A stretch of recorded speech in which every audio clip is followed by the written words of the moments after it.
환절기만 되면 아이 코에서 줄줄 흐르는 콧물, 밤새 기침 소리에 잠 못 드는 밤. 이거 겪어보신 분들은 아시죠? 진짜 멘탈이 탈탈 털리거든요. 저도 아이 키우면서 봄가을만 되면 소아과를 제지트 다리듯이 했거든요. 근데 어느 순간 깨달은 게 있어요.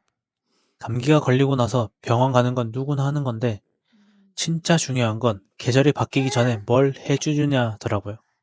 이게 뭐냐면 환절기마다 아기 몸이 취약해지는 포인트가 다 달라요. 봄이랑 가을이 다르고 여름에서 가을 넘어갈 때랑 겨울 들어갈 때 또 다르거든요. 그래서 오늘은 제가 사계절을 직접 겪고 서학과 선생님한테 물어보고 책에서도 찾아본 계절별 감기 예방 포인트를 확실하게 정리해 드릴게요. 이번 영상 끝까지 보시면 환절기 올 때마다 불안한 마음 확 줄어드실 거예요. 바로 시작합니다. 자, 그럼 먼저 봄, 가을 환절기부터 볼게요. 아까 말씀드린 것처럼 계절마다 취약 포인트가 다 다른데 환절기의 핵심은 뭐냐? 바로 일교차입니다. 근데 정확히 왜 일교차가 감기를 유발하는지 아시나요? 아침에 15도였다가 낮에 25도까지 올라가면 그 온도 변화에 우리 몸이 적응하느라 에너지를 쓰거든요. 어른은 그래도 괜찮은데 돌전 아기는 체온 조절 능력이 아직 미숙해요. 온도가 크게 바뀌면 몸이 따라가질 못하고 그 틈에 면역력이 떨어지면서 바이러스가 파고드는 거예요. 특히 문제인 게 아기는 스스로 옷을 벗거나 입을 수가 없잖아요.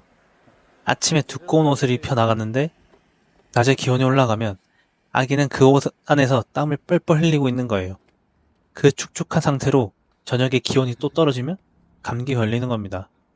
그래서 환절기 감기 예방의 핵심은 레이어링, 겹쳐 입기예요. 두꺼운 패딩 하나 입히는 것보다 얇은 옷을 여러 겹 입히는 게 훨씬 낫습니다. 이유는 간단합니다. 더우면 한 겹 벗기고 추우면 한 겹 입히면 되니까요. 제가 추천하는 조합은 이렇습니다. 기본인 면 네이 한 벌. 이건 사계절 필수예요.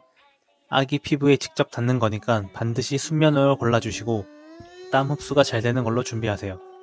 중간은 얇은 긴팔 티셔츠 한 장. 바깥 기온에 따라 이걸 입히거나 빼면 됩니다. 겉옷은 조끼 또는 가디건. 조끼는 팔이 자유로워서 아기가 덜 답답해하고 가디건은 단추로 앞을 여닫을 수 있어서 온도 조절이 편해요. 이렇게 세 겹이면 아침 외출부터 낮 산책, 저녁 기가까지 유연하게 대응할 수 있습니다. 외출할 때 꼭 챙겨야 할 게 하나 더 있어요. 얇은 담요 한 장입니다. 유모차에 덮어주기도 좋고 실내에 들어가면 바로 걷어줄 수도 있고 급하게 바람이 불 때 감싸줄 수도 있어요.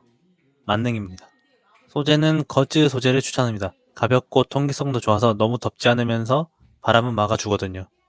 하나 더, 환절기에는 목욕 후 관리도 중요합니다. 목욕 후에 아기 머리를 완전히 안 말리고 재우는 분들이 계신데 이거 위험해요. 젖은 머리에서 체온이 빠져나가면서 감기에 걸리기 쉬워집니다. 목욕 후에는 바로 수건으로 물기를 닦아주시고 머리도 드라이어로 약한 바람으로 꼼꼼히 말려주세요. 그리고 목욕 후 최소 30분은 바깥 외출을 삼가하는 게 좋습니다. 여름에 웬 감기? 라고 생각하실 수 있는데 사실 소아과에 여름 감기로 오는 아기들이 생각보다 많아요. 소아과 선생님 말씀으로는 여름에 오는 감기가 오히려 더 오래 가는 경우가 많다고 해요. 원인은 대부분 에어컨입니다. 정확히 말하면 에어컨 자체 문제가 아니라 세 가지가 문제예요. 첫째, 실내외 온도차. 바깥이 33도인데 실내가 22도면 그 11도 차이를 아기 몸이 감당을 못해요. 에어컨을 틀 때는 바깥 온도와 5도 이상 차이 나지 않게 설정을 해주셔야 합니다. 바깥이 32도면은 실내는 26에서 27도 정도가 적정입니다. 에이, 26도면 안 시원한데요? 라고 하실 수 있는데 어른 기준으로 생각하시면 안 돼요. 아기는 체온 조절 능력이 미숙하기 때문에 약간 미지근하다 싶은 온도가 아기한테는 딱 맞는 거예요. 외출했다가 에어컨 켜진 실내에 들어올 때도 주의를 해야 합니다. 갑자기 찬 공기에 노출되면 아기가 놀랄 수도 있거든요. 들어오자마자 에어컨 앞에 가는 게 아니라 현관이나 복도에서 잠깐 적응 시간을 주는 것도 좋은 방법입니다. 둘째, 에어컨 바람의 직접 노출. 차가운 바람이 아기한테 계속 닿으면 체온이 빠르게 떨어져요. 에어컨 바람이 아기한테 직접 닿지 않게 해주는 것도 정말 중요합니다. 바람 방향을 위쪽이나 천장 쪽으로 향하게 설정하세요. 찬 공기는 아래로 내려오는 성질이 있어서 바람을 위로 보내면 자연스럽게 방 전체가 시원해집니다. 에어컨 바람막이 설치하는 것도 좋은 방법입니다. 온라인에서 만원 안팎에 살 수 있고 설치도 간단합니다. 이것 하나로 직접 노출을 확 줄일 수 있어요. 그리고 에어컨 틀어놓고 잘 때는 아기한테 얇은 배앓이 방지 복대나 수면 조끼를 입혀주세요. 배가 차가워지면 소화 기능에도 영향을 주거든요. 셋째, 에어컨 필터 속 세균. 이거 은근히 심각합니다. 필터에 먼지, 곰팡이, 세균이 쌓이면 에어컨을 틀 때마다 그게 다 공기 중에 퍼지거든요.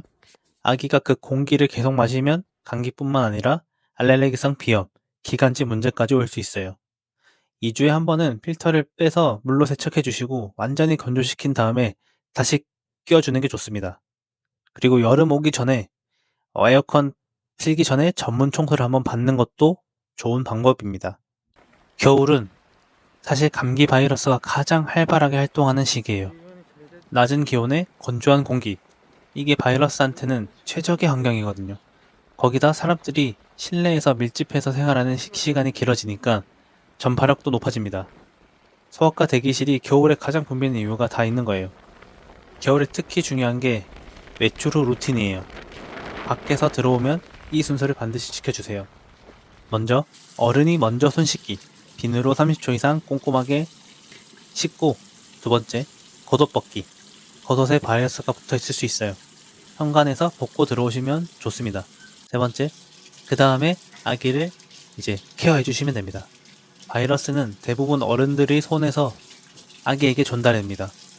아기 손 씻기보다 어른 손 씻기가 먼저라는 거, 이거 정말 중요해요. 특히 할머니, 할아버지가 방문하시거나 손님이 오시면 미안하더라도 아기 만지기 전에 손 좀 씻어주세요 라고 꼭 말씀해주세요. 처음에 좀 어색할 수 있는데 아기 건강보다 중요한 건 없습니다. 외출할 때 아기 얼굴에 보습제를 꼼꼼히 발라주는 것도 좋아요. 보습제가 감기랑 무슨 상관이야 라고 생각하실 수 있는데 관계가 있습니다. 겨울 찬바람에 아기 피부가 건조해지고 갈라지면 피부 장벽이 무너지거든.